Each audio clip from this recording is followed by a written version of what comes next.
Bonsoir et bienvenue pour ce premier rendez-vous BMW Inside.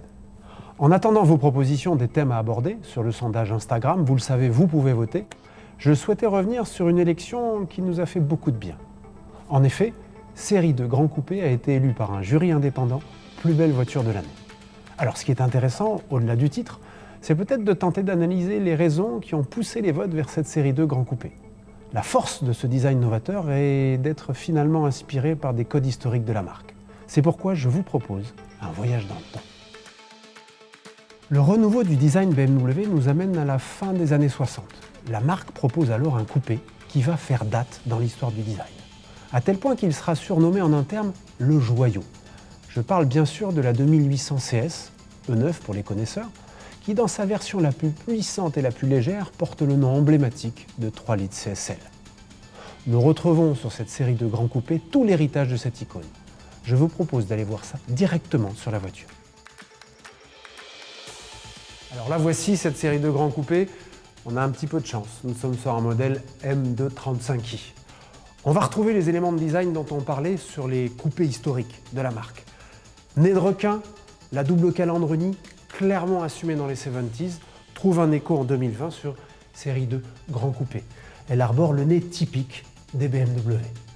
Sur ce modèle, nous avons spécifiquement une calandre appelée Mesh Effect, traduction littérale à effet de maille, qui nous vient de l'univers de l'horlogerie.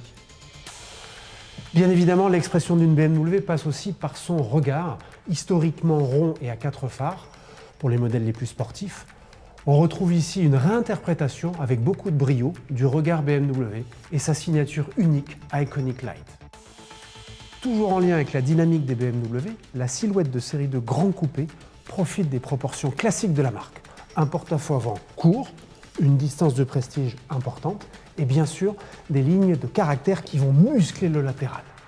On retrouve, et c'est bien un coupé, des portes sans encadrement ici. Autre élément caractéristique du coupé, une ligne de pavillon fuyante et évidemment cette fin de vitrage caractéristique chez BMW, le pan de Hofmeister.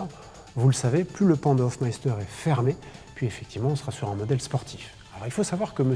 Hofmeister était à la tête du design BMW. Il est d'ailleurs considéré comme le père de notre coupé de référence, la 3 litres CSL dont nous venons de parler. Sur la partie arrière, ce qui frappe instantanément, c'est la perception de largeur. Elle est mise en scène ici notamment par la succession de lignes horizontales, mais aussi par les évents qui sont repoussés très à l'extérieur. Les critères historiques de design sont aussi respectés par cette construction pyramidale qui évoque clairement la stabilité. On note un affleurement des roues particulièrement soigné. Alors, dernier point pour accompagner cette dynamique visuelle, un mot sur les motorisations. BMW est souvent dans l'esprit des fans synonyme de moteur 6 cylindres. Série 2 Grand Coupé dispose du meilleur des 4 cylindres dans cette version M235i de 306 chevaux. En clin d'œil à l'histoire, n'oubliez pas que ce sont les moteurs 4 cylindres qui ont remis BMW avec brio sur le devant de la scène. La preuve, le siège social à Munich est une référence claire à cette motorisation. Merci de nous avoir suivis, je compte sur vous pour nous proposer de nombreuses thématiques sur notre sondage Instagram. Je les traiterai avec plaisir dans les prochains épisodes. En attendant, prenez soin de vous et restez chez vous.